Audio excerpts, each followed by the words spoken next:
குருவே போற்றி ஒளியும் ஒளியும் எனக்குள் காட்டி உணர்த்திய குருவே போற்றி. ரொம்ப சந்தோஷம். இவர் இந்த அம்மா இவர் விஓவாக இருக்கிறார், திருவள்ளூர் விஓவாக இருக்கார். இந்த அம்மா மனைவியாக இருக்கிறாங்க. இவங்க 2 பேர் தான் எனக்கு அடுத்தபடியாக ஆசிரமத்தை மெயின்டைன் பண்ண போகிற குருமார்கள். லேடிஸுக்கெல்லாம் அந்தம்மா உபதேசம் கொடுக்குறாங்க, ஜென்ஸுக்கெல்லாம் இவர் உபதேசம் கொடுக்குறாரு. மனுஷனுக்கு ஆன்மீக பயணம் பண்ணும்போது ஆடம்பரம் பண்ணிக்கிறதுக்கு காரணம் என்ன? ஆசை. அப்போ ஆன்மீகத்தில் ஆசை இருந்தால் ஆன்மீகத்தை தொடர முடியாது, ஆன்மீகத்தை அடைய முடியாது. அப்போ ஆசை இல்லாதவன் தான் ஆன்மீகத்தை தொடர முடியும். அதனால் ஆன்மீகவாதிக்கு ஆசை ஆடம்பரம் அதெல்லாம் தேவையற்றது. அவனுக்கு தேவை ஆண்டவன் மட்டும்தான். அதனால தான் சொல்கிறான், திருமூலர் சொல்கிறார், அருமீன் அருமீன் ஆசை அருமீன், ஈசனுடன் இருப்பினும் ஆசை அருமீன், ஆசை படபட ஆய்ந்து வரும் துன்பங்கள், ஆசை விட விட ஆனந்தம் ஆமேன்னா. அப்போது ஆன்மீகவாதி எந்தவித ஆசைக்கும் உட்படக்கூடாது.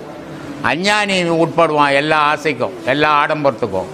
ஆன்மீகவாதி எந்த ஆடம்பரத்துக்கோ எந்த இதுக்கோ உட்படக்கூடாது. உட்பட்டான்னா அவன் ஆன்மீகத்தில் பயணம் பண்ண முடியாது. அதனால் எல்லா ஆடம்பரத்தையும் அவன் ஒதுறிட்டு ஆண்டவன் மட்டும்தான் வாழறவன் தான் ஆன்மீகவாதி. சொல்லுமா. இப்போ நம்ம பூமியை பாரத பூமின்னு சொல்கிறாங்க. கடந்த வாரமாக பார்த்தீங்கன்னா உத்தரப்பிரதேசில் நிறைய பெண்கள் பாலியல் வன்கொடுமைலாம் சரி, அதுவும் பார்த்தீங்கன்னா ரொம்ப ஏழ்மையான பெண்கள் தான் இருக்கும். அப்புறம் எப்படி பூமி? இது உத்தரப்பிரதேசத்தில் தான் நீங்கள் பாலியல் இருந்தாங்க. தமிழ்நாட்டில் உத்தரப்பிரதேசத்தில் டெல்லியில் ஒரு பாலியல் பிரச்சனை நடந்ததுன்னா அது இங்கே தமிழ்நாட்டிலேருந்து இந்தியாவில் எத்தனை மாநிலங்களுக்கு தான் அத்தனை மாநிலங்களும் போராட்டம் பண்ணுது. ஆனால் தமிழ்நாட்டில் பாலியல் பிரச்சாரம் பண்ணால் தமிழ்நாட்டில் இருக்கிறவங்களே போராட்டம் பண்ணுறதில்லை. ஏன்னா டெல்லி தலைநகரம், அங்கே பண்ணால் தான் இவங்களுக்கெல்லாம் தெரியுது, இங்கே பண்ணால் யாருக்கும் தெரியறதில்லை. பாலியல் பிரச்சனை உத்தரப்பிரதேசத்தில் மட்டும் நடக்குது, தமிழ்நாட்டில் நடக்காததா? ஊருப்பட்டது நடக்குது. யார் அதை சீர் பண்ணுறான்? யார் அதை கேட்குறான்? எங்கேயோ நடந்தால் இங்கே கொடி பிடிக்கிறான், ஆனால் இங்கே நடக்கிறத விட்டுடுறான். இது மனுஷன் முதல்ல, அதுக்கு தான் நான் சொல்லுவேன் அடிக்கடி, உன்னை முதல்ல திருத்திக்கோ, அப்புறம் ஊரை பாருன்னுவேன். ஊருக்குள்ளே நடக்கிற விஷயத்தை நீ விட்டுட்டு எங்கேயோ வெளியூருக்குள்ளே நடந்தது நீ கொடி பிடித்த காரணம் விளம்பரம் தேடுறீங்களே தவிர நிஜத்துக்காக போராட்டம் பண்ணல. நிஜத்துக்காக போராட்டம் பண்ணுங்க, இதெல்லாம் குறையும். நட்சத்திரம் ராசி சரியில்லைன்ட்டு அந்தந்த கோயிலில் போயிட்டு சரி சரி நம்ம கரெக்டாக இருந்துக்கிட்டா அந்தந்த கோயிலுக்கு எந்த கோயிலில் போய் எந்த நட்சத்திரம் பண்ணாலும் அங்கே சாமி மாற்றி வைக்க மாட்டார் நட்சத்திரத்தை. இது மனுஷனுடைய மனம் கற்பனையில் திரியும் போது இந்த கோயிலுக்கு போனால் என் நட்சத்திரம் மாறிடும், அந்த கோயிலுக்கு போனால் என் நட்சத்திரத்துக்கு நல்லது நடக்கும்னு நினைக்கிறது. உனக்கு என்ன நடக்குமோ அத்தனையும் நடக்கும். அந்த அர்ச்சனை பண்ணுற ஐயரே செத்து போகிறாரு, அப்புறம் அவர் நட்சத்திரத்தை யாருக்கு போய் கேட்குறது? அதனால் இது மனுஷனுடைய மனம் அந்த மாதிரி ஆதங்கத்தில் தெரியுது. அது இங்கே போனால் நல்லா இருப்பேன், அங்கே போனால் எங்கே போனாலும் உனக்கு விதிக்கப்பட்டது தான். இதை எந்த கொம்பனாலையும் மாற்ற முடியாது. என்ன உண்மைன்னா வெளியில் இருக்கிறதெல்லாம் அடையாள பொருள், உனக்குள்ள மெய்ப்பொருள் இருக்கு அப்படின்ற விஷயம் அப்போதான் புரியுது. அதனால தான் உடலை மெய்யின்னு சொன்னாங்க. நியாயமாக பார்த்தா இந்த உடல் மெய்யா? உடல் மெய்யா? இல்லை, பொய். இது ஏன்னா போகுது மொத்தத்தை கொளுத்தி சாம்பலாக்க போகிறாங்க இல்லையா? இப்போ ரோட்டில் போகும்போதே என்ன சொல்லுதான்? நெருப்பு எரி எனக்கென்னும், புழுவோ எனக்கென்னும், நரி பருந்து எனக்கென்னும், இம்மண்ணோ எனக்கென்னும். அப்போ போறான இந்த பறித்த தொந்தி வயிறு எல்லாம் போயிட்டு இருக்கிறான் ஒரு ஆள்னா அவனை பார்த்த உடனே நெருப்பு என்ன சொல்லுமா? இந்த போறான அவன் எனக்கு என்னமா. இதை சொன்ன உடனே அங்கே இந்த நிலம் இருக்க, அந்த நிலம் இல்லை அவன் எனக்கு, நான் தான், அவன் எப்படியும் வருவான், இங்கே போட்டு புதைப்பாங்க, நான் தான் அவனை சாப்பிட்ருவேன் அப்படின்னு சொல்லுமா நிலம். மண்ணோ எனக்கென்னும், புழுவோ எனக்கென்னும், எரியோ எனக்கு, நெருப்பு எனக்கென்னும். இப்படி இதையெல்லாம் இந்தப்போ உடல் என்னன்னா அழிவுக்கு உட்பட்டது. ஏன்னா அது புதுசாக உருவானது அழிஞ்சிரும். அழிவற்ற பொருள்னா உருவாகாத பொருள் தான் அழிவற்ற பொருள். உருவாகவே இல்லை. அப்போ உருவாகலைன்னா எப்பவும் இருந்தது, எப்பவும் இருக்குது, அனாதி பொருள். அப்போ அந்த அனாதி பொருள் உள்ளே இருக்குது. என்ன அது அனாதி பொருள்?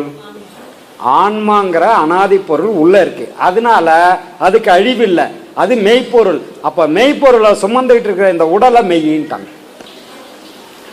இல்லைன்னா இது பொய் பொருள் தான். அப்போ இந்த மெய்ப்பொருளை தேடுறதுக்கு இந்த யோக பாதை அவசியம். இந்த யோக பாதையில முழுமையா கடந்தவங்க ஞானம் அடைகிறாங்க, ஞான பாதைக்கு போறாங்க. ஞானம் அடைஞ்சவங்களுக்கு நமக்கு எடுத்துக்காட்டா ஐயா உட்காந்துட்டு இருக்காங்க. இப்படி இந்த பாதைகளில் நம்ம வகுத்து வச்சு அதுக்கான வழிகாட்டிகள் இவ்வளோ ஞான குருமார்கள் நம்மளை வழிகாட்டி அழைச்சிட்டு போயிருக்காங்க. அந்த பாதையில் நாம் போயிட்டு இருக்கிறோம். அப்போ இப்படி அந்த பாதையில் போகிறவங்களுக்கு இவர் கேட்ட மாதிரி இறைவன் அங்கே இல்லை, நமக்குள்ளே இருக்குதுன்றது தான் புரியணும். நம்மள எல்லாத்தையும் கண்காணிக்குது, எல்லாத்தையும். ஆமாம், இப்போ பாடம் பண்ணும்போது நம்ம அதை கண்காணிக்கணும். கண்காணிக்கணும். அதெல்லாம் அவ்வளோ ஈஸியாக முடிகிற விஷயமா? என்னப்பா என்னமோ சாதாரணமாக கேட்டுன்னு இருக்கிற. இவர் கேட்கறது எப்படி? நம்ம அதை கண்காணிக்கணுமா? அது நீ கண்காணிச்சிருவியா? அவ்வளோ. அதாவது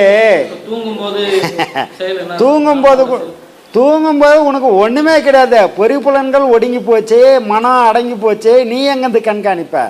பாடத்தில் உனக்கு ஒரு வாய்ப்பு கிடைச்சா அதை பற்றி சிந்திக்கலாம், உன்னோட சிந்தனைகள்லாம் அது மேலே இருக்கும்போது ஓரளவுக்கு நீ பாடத்தில் டீப்பாக போகும்போது உனக்கு அந்த ஒரு பொறி தட்டுமே தவிர அதையெல்லாம் பெருசாக கண்காணிக்கிற அளவுக்கு அவ்வளோ பெரிய ஞானி இங்கே யாரும் இல்லை, அவ்வளோ பெரிய ஞானி இல்லை.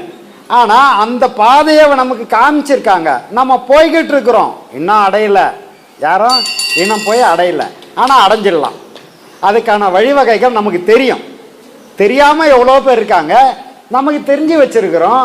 அந்த வழியில் போய்கிட்டு இருக்கிறோம். என்னைக்கா ஒரு நாளைக்கு போய் சேர்ந்துடும், அப்போ தெரிஞ்சுக்கலாம். ஆனால் இப்போ அது அவ்வளோ சாத்தியம் இல்லை, அவ்வளோ சீக்கிரம் தெரிஞ்சுக்க முடியாது சாமி.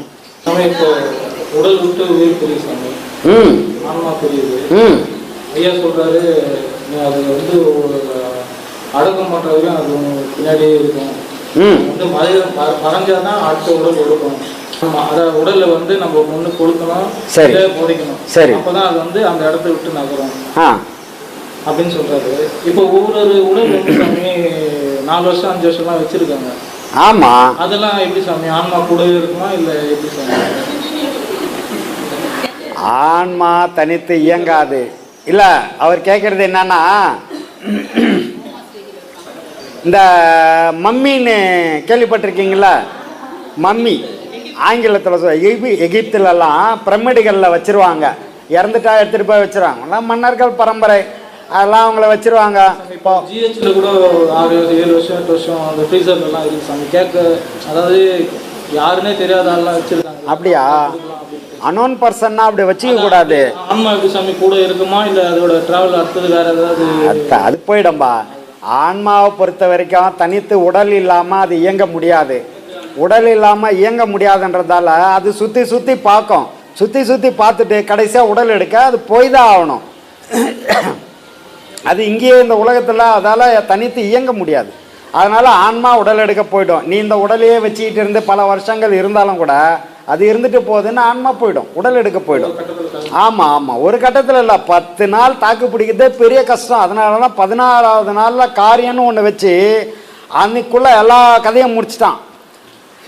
அதாவது ஊரெல்லாம் ஒலிக்க அழுதிட்டு பேரினை மாற்றி பிணமென்று பேரிட்டு சுரையாங்காட்டிடை கொண்டு போய் சுட்டிட்டு நீரினில் மூழ்கி நினைப்பொழிந்தாரேன்னாங்க. உன் பேரே மாறி போச்சு. இதெல்லாம் எவ்வளோ நாள்லன்னா 16 நாளில் முடிச்சிருவான். ஊரெல்லாம் அழுகுறாங்களே தவிர 16 நாள் தான் இதுக்கு டைம். அதுக்கப்புறம் எத்தனை போய் கொளுத்திடுவாங்க, ஒரு சாம்பல் ஆகிடும், அதோட முடிஞ்சு போயிடுச்சு. அதுக்கப்புறம் போய் உடல் ஆன்மா போய் உடல் எடுக்க ஆரம்பிச்சிடும். ஏன்னா பாவ புண்ணியங்கள் பதிவாகிருக்கு. இந்த பதிவின்படி இது உடனே போய் பேட்டர்ன் நாங்கள் ரெடியாக இருக்கோம், போய் உடனே எடுத்துகிட்டு வரணும்.